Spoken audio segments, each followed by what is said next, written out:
Welcome to Roadmap to Residency, Evidence-Based Applications.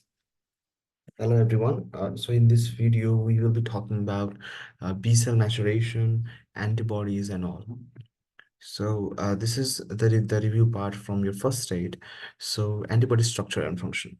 So the FAB fragment or the Fab fragment consists of light and heavy chains which recognizes the antigens. The FC region of IgM and IgG fixes the complement. So heavy chain contributes to the FC and Fab regions, whereas the light chain contributes only to Fab region. Okay, now here we can see that this is the FC region. Okay, FC region consisting of heavy chains, and again, this is the Fab region consisting of both light chain as well as the heavy chain. So this one is the heavy chain and this one is the light chain. Here we have the disulfide bond joining both of them. And this is called the bending. The bending part is called as the hinge region, right? So the Fab is called the fragment antigen binding. So the Fab means the fragment that binds the antigens, like a fragment antigen binding. So here the antigen gets bound. Okay, so this is the antigen binding site. That's why it is called as a fragment antigen binding. So antigen binding fragment. It determines the idiotype or unique antigen binding pocket, and only one antigen specificity is expressed per B cell. So FC consists of 5 Cs. So it is constant, it has a carboxy terminal, it has a complement binding site here. The complement will bind in the complement pathway. It has the carbohydrate side chains, and it converts the isotype. That is what type of isotype we want. We either want IgM or we either want IgD or something like that. So the generation of antibody diversity is antigen independent. So which we have the random recombination of VDJ for the heavy chain and VJ for the light chain. And there is random addition of nucleotides to the DNA during recombination by terminal deoxynucleotide transferase. There are random combination of heavy chains with light chains, and whereas the generation of antibody specificity is 2 steps further, where we go with somatic hypermutation and affinity maturation, as well as isotype switching for the constant region, where we generate a specific antibody for that specific antigen. So that's why there is only one antigenic specificity expressed per B cell.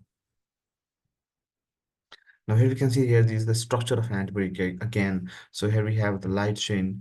Okay, then the Fab region consists of both light and heavy chain. So this one is the heavy chain, whereas the FC region consists only of the heavy chain. We have the disulfide bond here, we have the hinge region here, and again we have the constant region of the light chain, we have the variable region of the light chain, and again we have the constant region of the heavy chain here, and the variable region of the heavy chain here. This is the antigen binding site. Again, we here also have the antigen binding site. So again, this one is the same, but a little bit of colorful picture. So again, the antigen binding site, which matches the epitopes of antigens. They vary between antibodies as they have specific amino acid sequences unique to an antigen. That's why I have been telling you there is only one antigen specificity per B cell. After that, there is a hinge region. So hinge region will give you flexibility, which allows the antigen binding site to be placed at different angles when binding to antigens. Okay, it is not present on all immunoglobulins though. Okay, so that's why there is the presence of hinge region in some sort of antibodies to just change the position or the angle of the antigen binding site. Think it like a fulcrum or pulley.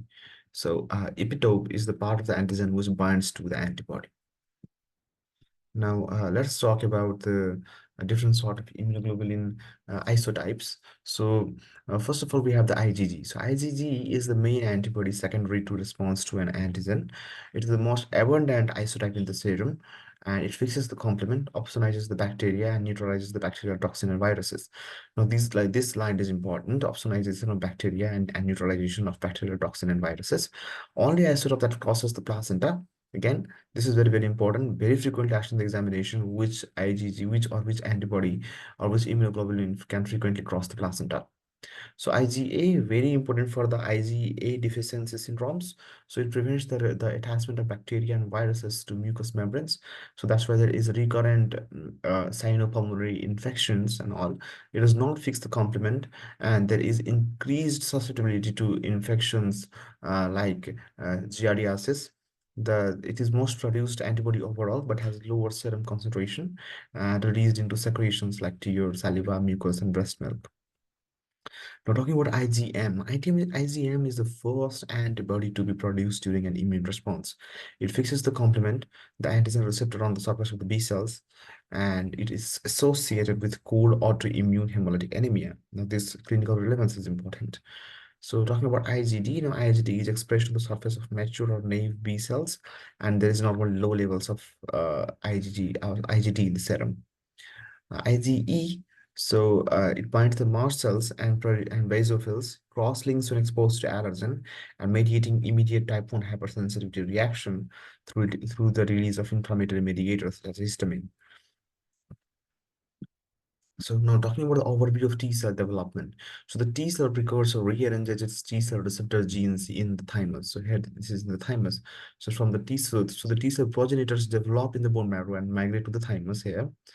And then there is positive and negative selection in the thymus. The immature T cells that recognize self-MHC receive signals for survival, whereas those that interact strongly with self-antigen are removed from the reporter. So you don't want antibodies to be attacking your own immune system, right? So that's why those recognizing strongly the self tissues or the self molecules as an antigen will be removed.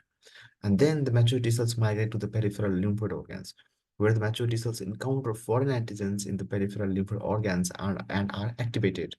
And then the activated T cells migrate to the sites of infection. The activated T cells proliferate and migrate into peripheral sites to eliminate the infection. Again, there is maturation, so T cell from the bone marrow goes towards the thymus. And then there is the selection and all happening, and then there is the clonal expansion, which can lead to form a virus-infected cell, which can go on to form a memory T cell or a suppressor T cell or a helper T cell. So structure of T and B cell receptors is quite important, but not very frequently actually in the examination. So B cell receptor is your usual immunoglobulin sort of thing, and the T cell receptor is, just think of one half of the B cell receptor is the T cell receptor. So here we have the straight receptor with antigen binding site above here. We have the variable regions in the top. We have the constant regions, and then we have we again then we have a two chains, the alpha chain and beta chain. This is the variable region, this is constant region, and this is the transmembrane region, okay, which is attached to the membrane.